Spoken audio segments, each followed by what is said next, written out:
morning, everybody. Another splendid day here on the ranch. Look right here behind me is not a new water feature on the Mud Flap Ranch.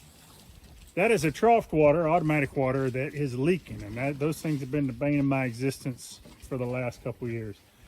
I found a cheaper way to do this, and I'm going to show you how to do it right now. So what we have here, let me get this thing turned off so I don't get an extra shower this week. What we have here is a pretty common trough water like what you would get at the farm supply store. This one is made by Little Giant. They work great. The only problem that I have is the hoses don't hold up, the connections foul up, and the attachments are just horrible for connecting to one of these buckets with a lip on it. So I'm going to show you what I do. These things are about $20 to $25 at the farm supply store, depending upon which version you get. I've tried the plastic and the metal, and they're both about the same. They each have their own unique problems. But you couple that with one of these, this is a hose reel leader hose, they're $10. You can see I've done my best with trying to put add-on ends to them, but they still break off. The water we have here on the ranch is horribly acidic, which means that any metal connections that we have just take a beating. So what I found, let me get up here so you can see this, is I found these little floats. Now I've used these floats on the farm for several years, and I haven't had any issues with them. They're reliable, they seem to work, and they're cheap. I think I pay less than $3 a piece for these things. I buy them in like a 6-pack off of a major online retailer. They come in. This part here is actually a 3D printed part that I designed myself. And then you're gonna need one of these 99-cent spring clamps to go on there. And the idea with this is this goes on the side of the bucket like so. You clamp it down and you're done. The hose that I'm using is this 1/4-inch polyethylene hose. You buy this at the you buy this in the irrigation section of the big box stores. I think it's $4 for 50 feet of it. Maybe it's 100 feet. I'll put a link to all of these parts that I'm using down in the description. Not sponsored, no affiliate links, just for you all to know. So this stuff is pretty smooth. One other part that you'll need from that same section is one of these garden hose to 1/4-inch polyethylene adapters. And how these work is you just shove the end of your hose through here.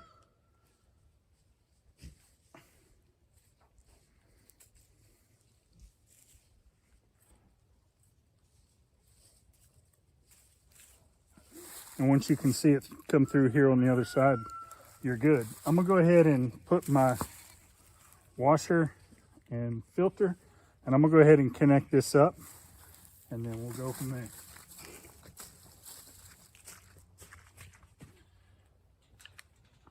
All right, and now for the other end, this is a push to connect fitting. So all you have to do is cut this 1/4-inch, and it cuts with just about anything. I got a little pair of flush cut nippers here that I use, and it is literally push to connect. You push it in, pull it back just a little bit, make sure it doesn't come out, turn your water back on,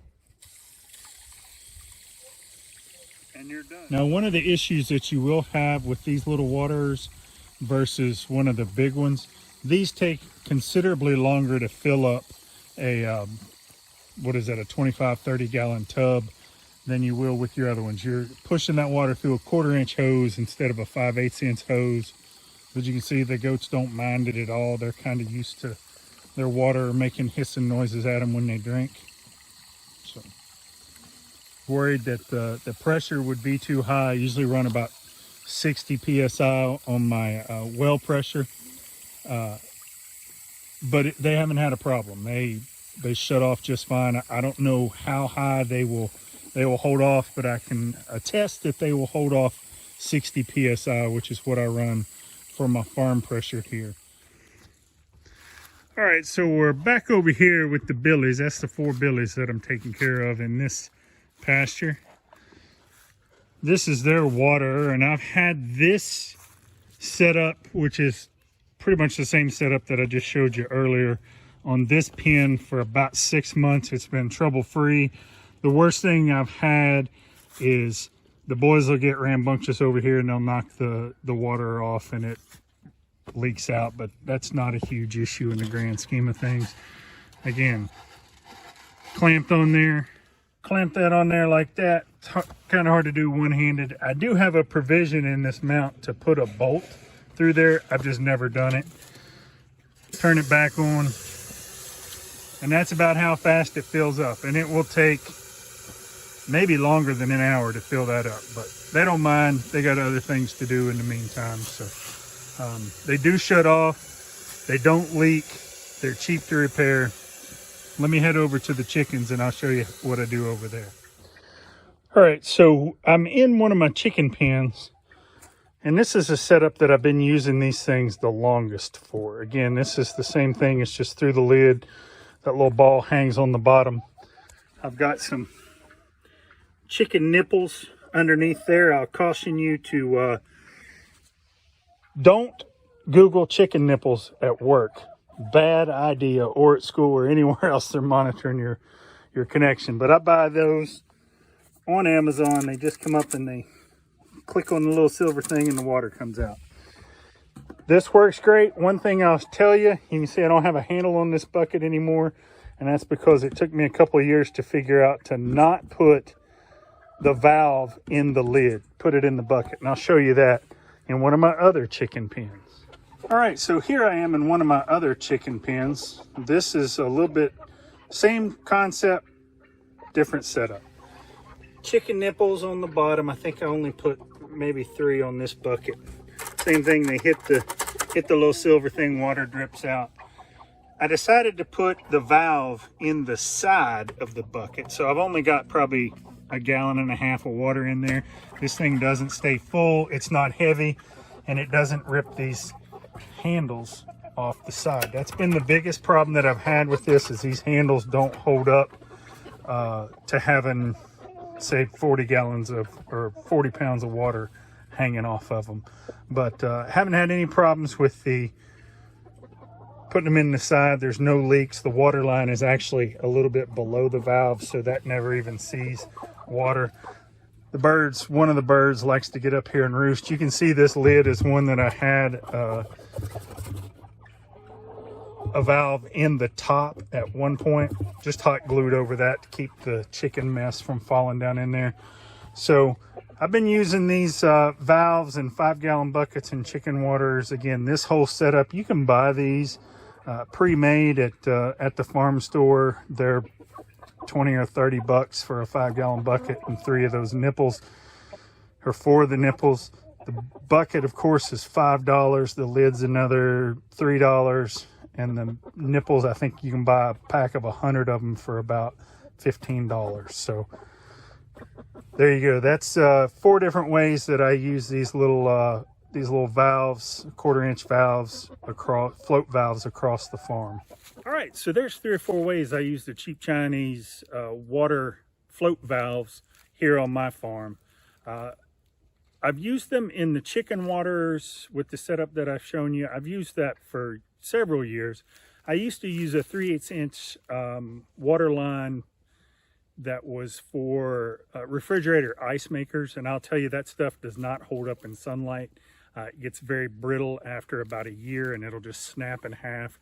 So I've switched to this 1/4-inch line. I was worried about the 1/4-inch line because you just can't get a lot of water through it. But then I thought about it. The goats don't care if it takes an hour to fill up their trough, as long as it stays full most of the time. Chickens don't care. Again, A couple of different ways that I've done the chicken. Don't do the valve on the top of the bucket because it just gets too heavy. Do it through the side, no problems with that. The whole valve setup is, I think, under $5 a piece, and each part is individually replaceable. Whereas with the farm store version, I think they're a little heavier duty. They probably will last a little longer with no problems. But between hoses and connections and the valves flaking out on them, I just haven't had that great of experience with them. I've bought multiples over the years. I've done the plastic ones. The plastic ones tend to crack where the hose screws into them, and then they're done. The metal ones, the brass connector from the hose tends to weld itself to the galvanized body, and you can never get it out. I mean, it's galvanically welded on there, and it's horrible. So yeah, so this little setup that I've come up with seems to be working well. I've done it on one pasture for about 6 months already. I've been using a similar setup to this in the watering contraptions for the birds for probably 5 or 6 years.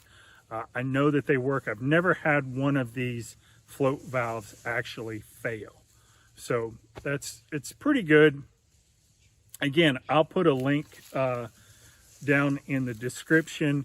I'll upload the mount that I've designed. I'll put that on ThingiVerse. I'll put some links to the materials that I've used.